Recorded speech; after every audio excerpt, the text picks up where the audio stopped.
student years to today that makes him stand out. Senator Cowan embodies the ideals of this law school. He is smart, he is passionate about justice, he is entrepreneurial, and he is an innovator.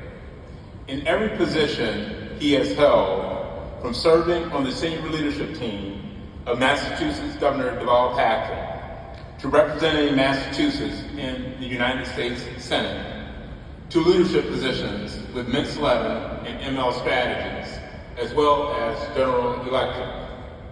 Senator Cowan has harnessed the forces that drive progress and generate solutions to meet society's greatest challenges. His leadership has created opportunities for individuals and communities to come together and to collaborate to advance the well-being of us all.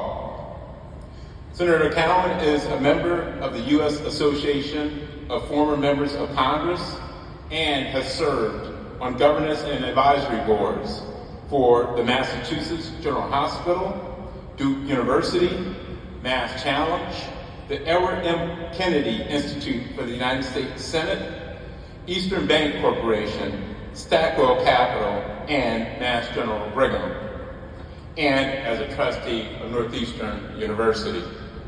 He is a former president of the Massachusetts Black Lawyers Association and is a founding member of the New Commonwealth Racial Equity and Social Justice Fund. In all of these positions and more, Senator Cowan has tackled profound social issues, striving to create meaningful change and to inspire others to do the same. Please join me in welcoming Senator Mo Cowan to the podium.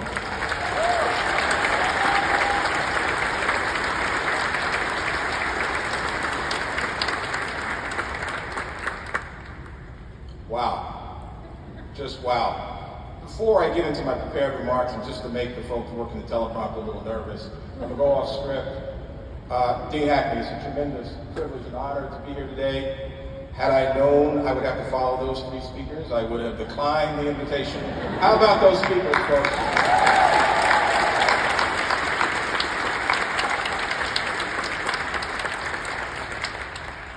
You know, 30 years ago, I sat where you now sit.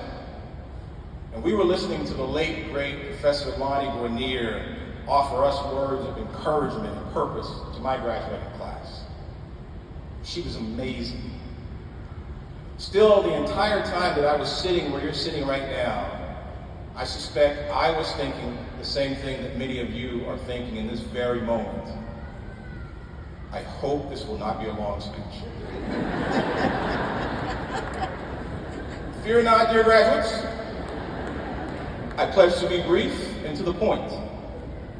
Of course, like every lawyer who's ever said that, I reserve the right to change should the circumstances warrant.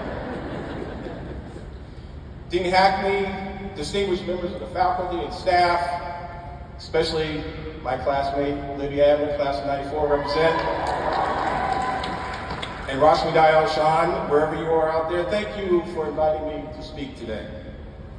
Parents, caregivers, friends, family, and guests, congratulations to you. You made it. And I know I join all these folks sitting here in the front in thanking you for standing by this class so they can stand here today.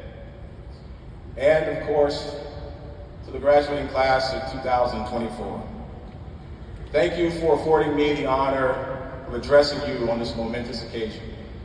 Truly, there are few privileges as great as likely being the first thing you're going to forget about your time here at Northeastern.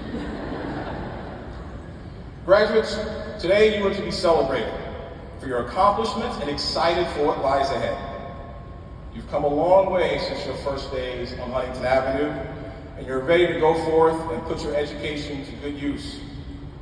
And the world is ready for you.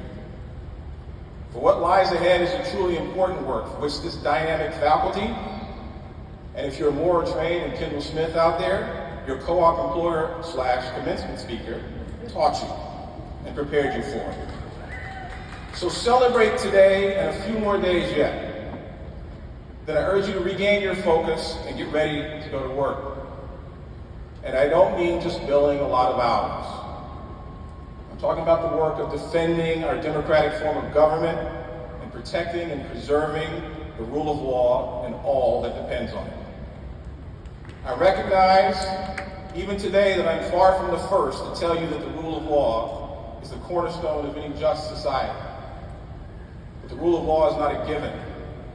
It requires constant vigilance and dedication to uphold. And the rule of law is not just a principle. It ideally ensures that no one is above the law, and it guarantees fairness, equality, and justice for all, with legal processes that should be fair, transparent, and consistent. Of course, we know that we all do not always live up to this standard or this ideal. But that's why you're all here at Northeastern. That's why you came. You know that this ideal is sacred and depends on champions like you to push for and demand that we never stop pursuing the ideal. In times of political discord like those we find ourselves in today, the rule of law is both a shield and a guidepost. And our collective commitment to this principle is what maintains order and a civil society. As lawyers, you must now take up this shield and safeguard the rule of law. Hold on a second. Actually, that's not fair. What I just said to you all is not fair to you at all.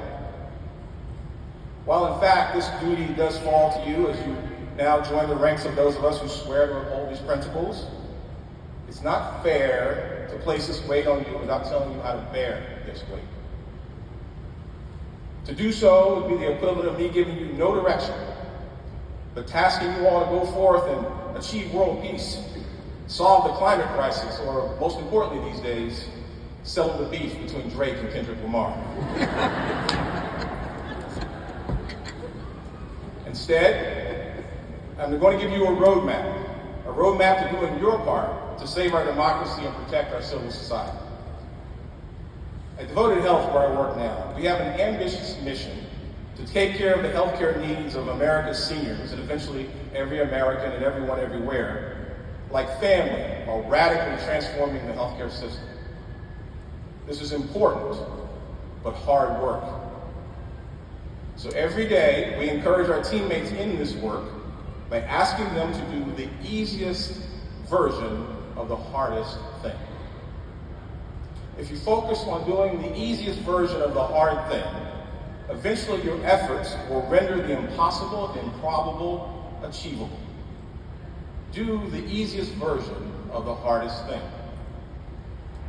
And that's why today I want to encourage you to do the easy things that will help protect our democratic ideals and everything that depends on it. They are never stop being a critical thinker, always lean into your civic duties and public service, and forever offer kindness and understanding in your lives and careers. First, critical thinking. I often joke that ironically, the one thing law school doesn't teach you is how to actually practice law. No offense. But that's what co-op employers are for. But what law school does teach you are the important skills of critical reasoning and thinking that will serve you well in every aspect of your lives. Critical thinking is an indispensable skill in this increasingly complex world. And in a world where forces are multiplying daily that both cause and count on us to question what is real and what are facts, the fantastic faculty behind me and staff at Northeastern have prepared you well to analyze information, discern between fact and opinion, and make informed decisions. This superpower is particularly vital in this digital age where misinformation and disinformation can spread as rapidly as anyone can create a tweet, if that's what they're still called, or TikTok. Your commitment to critical thinking will foster independence by encouraging you and others to question assumptions and not accept arguments at face value. Critical thinking cultivates constructive debate and innovation and nurtures the skill, and nurturing the skill will be essential for you, not only for your personal development, but also for our collective societal progress. Civic engagement. I am an unabashed advocate for the need for more civic engagement by all of us across all our communities. Civic engagement and public service are critical pathways to fostering unity and addressing communal challenges, especially in times of deep societal division. Your civic engagement can and should take many forms. Mine certainly has, including my time in the Senate. But you don't need to become a member of Congress to be of public service. I am agnostic about how you choose to commit your time and talent to the greater good, except that I encourage you to find purpose in your passion. Similarly, public service plays a pivotal role in shaping policies that reflect the diverse needs and interests of our community. At its best, public service gives us the chance to set examples of cooperation and respectful dialogue, demonstrating that collaboration across different viewpoints is not only possible, but beneficial. Now I know in these times, this notion seems quaint at best and naive at worst, given what far too many of our public leaders regularly show us and frankly what we show each other. But do not confuse behavior that has become the norm with behavior that is normal. Instead, in times of division, where so many of us have retreated into our echo chambers, we must fight against the tide of groupthink and dare to engage with those who may have opposing views. Civic engagement and public service foster a sense of responsibility and ownership among us all. When you take part in civic activities, you become more informed about issues and you'll be better prepared to constructively advocate for the change you want. And when we are informed advocates, we are a more engaged electorate. We're better positioned to hold our leaders accountable and demand transparency and fairness in governance in every aspect of our lives. Ultimately, civic engagement and public service are vital for nurturing a sense of community and common purpose.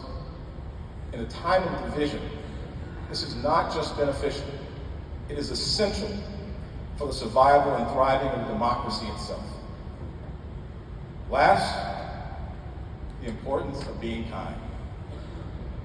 It pays to be kind. When we are kind, it contributes to the development of stronger, more meaningful relationships. This in turn supports a more robust emotional life and provides individuals with a sense of belonging and community. Plus, and you know this, positive connections and interactions with people are one of the greatest predictors of our own happiness. When we're kind to each other, it promotes feelings of trust and respect. Kindness can bridge divides and build bonds that are resilient to conflict and misunderstanding. You already likely know that when we are kind, we tend to be more empathetic, empowering us, this is important, to better understand the feelings and perspectives of others. Your ability to understand varied and diverse perspectives and experiences actually will be quite helpful in your career as a lawyer. These are challenging times. So ask people how they're feeling, how they're coping, and what you can do to help. Here's the thing about kindness. It's actually contagious. A single act of kindness by you may trigger a chain reaction of positive behaviors by others. Given the global challenges we are facing, kindness in all of our interactions becomes more crucial than ever. And not only enriches our personal lives, but also acts as a catalyst for societal progress and harmony. And the emotional safety that kindness creates allows us to express ideas, take risks, and innovate without fear of harsh judgment. This openness not only leads to personal growth, but also propels societal advancement. I say to you that kindness is not just an ethical choice, but a practical one. Each small gesture of kindness can lead to a more compassionate, healthier, and harmonious world. And graduates, when you strive to incorporate more kindness into your daily lives, not only will you benefit, but so shall society as a whole. Look, globally and at home, we witness daily how easily discord can lead to the erosion of legal and societal norms.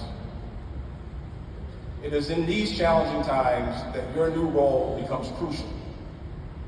As new lawyers, you are not only expected to defend the existing laws, but also to ensure that they are justly applied, and just as importantly, to advocate for reforms where they fall short. Now I'm getting near the end of what may seem like this marathon speech, so I'm going to issue you all a challenge. I now challenge each of you to rise to this occasion of doing the easy version of this hard thing I'm talking about. Engage with your communities, remain steadfast in your beliefs and ethics, and use your skills to bridge divides and choose kindness. Uphold the law with integrity and advocate for what is right even when it is difficult. Your education, this Northeastern education, has equipped you not just with knowledge, but with a calling. Cherish and honor this calling, for the law is the DNA of our civilization, and there's an urgency to this now. Our society is grappling with fundamental questions about fairness, equity, and human dignity. You're going to need to push the boundaries of traditional practice to create new pathways for justice. You're going to have to lead with courage.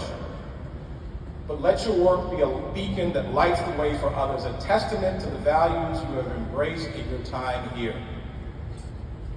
Now, dear graduates, class of 2024, the time has come for you to get to this work at hand. I wish you great good luck and Godspeed. Thank you.